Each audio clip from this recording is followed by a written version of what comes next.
কেমন সমাজে জন্ম নিছে? আমার আমার বিয়ে হয়েছে 18 মাস হয়েছে। আমার স্বামীরে কেন মারলো বলেন? আমার স্বামী তো কোনো আন্দোলনে ছিল না, কিছুতে ছিল না। কেন আমার স্বামীরে নির্বিচারে গুলি করলো? আমার কি দোষ ছিল? আমার সন্তানটার কি দোষ বলেন? এই শৈলাচারীর কারণে এরকম হলো, যুগে যুগে যেন আর কোনো শৈলাচারী যেন এরকম হইতে না পারে। আপনাদের কাছে একটাই প্রত্যাশা যে হ্যাঁ, আমরা জানি স্বাধীন দেশে স্বাধীনভাবে নিঃশ্বাস ফেলতে পারি। আমার ছেলেটা যেন কথা বলতে ভয় না পায় যে কেউ তারে নিয়ে যাইবে, কেউ তারে ধরে আবার জেলে ঢুকাই দেবে। 19 জুলাই 2024 উনি শুক্রবার উনি দোকান বন্ধ করে আসছে, নামাজের উদ্দেশ্যে আসছে। 12টার দিকে দোকান বন্ধ করে আসছে, আইসা নামাজ পড়ছে, নামাজ পড়ে খাবার খাইছে, খাবার খাইয়ে আবার একটু রেস্ট নিছে, রেস্ট নিয়ে আবার 3টার দিকে বের হয়েছে দোকানের উদ্দেশ্যে, দোকান খুলবে। বের হওয়ার পরে উনি যাওয়ার সাথে সাথেই মনে হয় গুলিটা লাগছে। 3টার দিকে আর একটু পরে মানে 3:10 এরকম দিক দিয়ে বের হয়েছে। 3:35 আমার কাছে ফোন দিছে যে এরকম মারিয়া আমার গুলি লাগছে।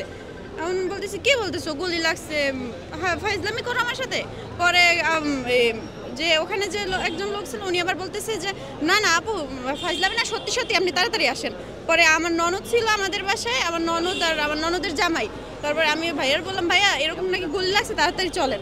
পরে আমরা 3 জন তাড়াতাড়ি করে গেছি, যাওয়ার পরে ওখানে অ্যাডভান্স হাসপাতালে নিয়ে গেছি, ওখানে কাছে অ্যাডভান্স হাসপাতাল। ওইখান থেকে বলতেছে যে আপনারা তাড়াতাড়ি পঙ্গুতে নিয়ে যান, তারপর তাড়াতাড়ি যত তাড়াতাড়ি পারেন পঙ্গুতে নিয়ে যান। আমরা গাড়ি পাইতেছিলাম না, ওই দিন তো কোনো গাড়ি ছিল না, এর জন্য কোনো গাড়িও পাইতেছিলাম না। আর একটা পাইছে উনি যাবে না, তারপরে ছাত্রদের ভয়ে, তারপরে আরও মানুষের ভয়ে, তারপরে উনি ওনার গাড়িতে উঠাইতেছে। এর জন্য ওই গাড়িতে উঠে তারপরে আমরা গেছি। যাওয়ার পরে মানে রাস্তায় এত ভাঙাচোরা ছিল, আর যে এর জন্য ওই ভাঙাচোরা যে হয়েছে তখন বিরাট এত পরিমাণে বের হয়েছে। আমার পুরো শরীর, আমার ননদের জামাইয়ের পুরো শরীর রক্তে ভিজে গেছে। আমি যখন দাঁড়াইছি আমার শরীর জামা কাপড় দিয়ে রক্ত টপ টপ করে পড়তেছিল।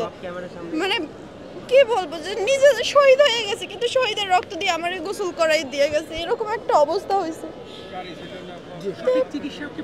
হ্যাঁ পারছি, মানে পঙ্গু মেডিকেলে নিয়ে গেছি অনেক ইয়ার পরে। পঙ্গু মেডিকেলে নেওয়ার পরে ওখানে 10 মিনিটের মধ্যেই মানে সে মারা গেছে। আমি প্রথমে বুঝতে পারি নাই, মানে যেরকম একেবারে ঘুমাই যায় ওরকম ঘুমাই গেছে। আমার হাতের উপরেই ছিল, মানে আমার হাতের উপরে ওনার মাথাটা ছিল, আর এক হাত ছিল ওনার বুকের উপরে।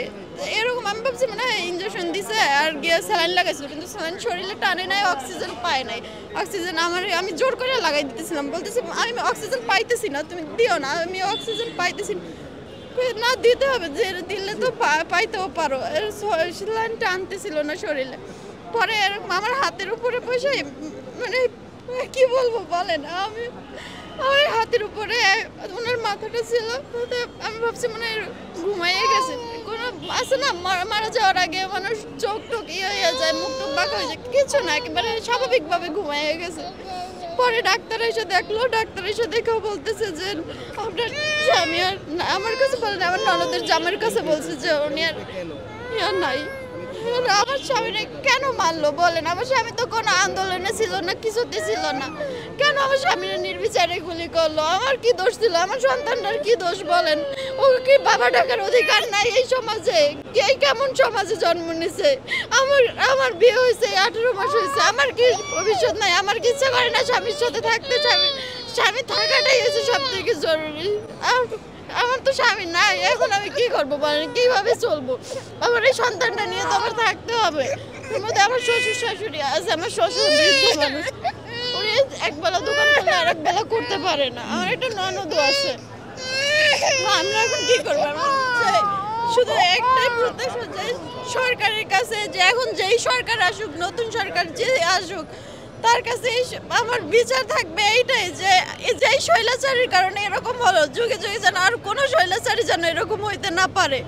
আপনাদের কাছে একটাই প্রত্যাশা যে হ্যাঁ, আমরা জানি স্বাধীন দেশে স্বাধীনভাবে নিঃশ্বাস ফেলতে পারি। আমার ছেলেটা যেন কথা বলতে ভয় না পায় যে কেউ তারে নিয়ে যাইবে, কেউ তারে ধরে আবার জেলে ঢুকাইয়ে দেবে, কেউ তারে আয়না ঘরের মতন একটা ঘরে ঢুকাইয়ে দিবে।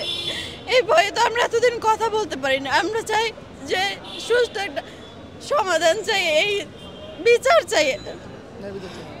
আপনারা দেখছেন যে এই যে 18 মাস মাত্র বিয়ে হলো, তার একটা কন্যা সন্তান আছে এবং তার একটা মানে 8 মাসের ছোট একটা বাচ্চাও আছে, 8 মাসের একটা বোনও আছে।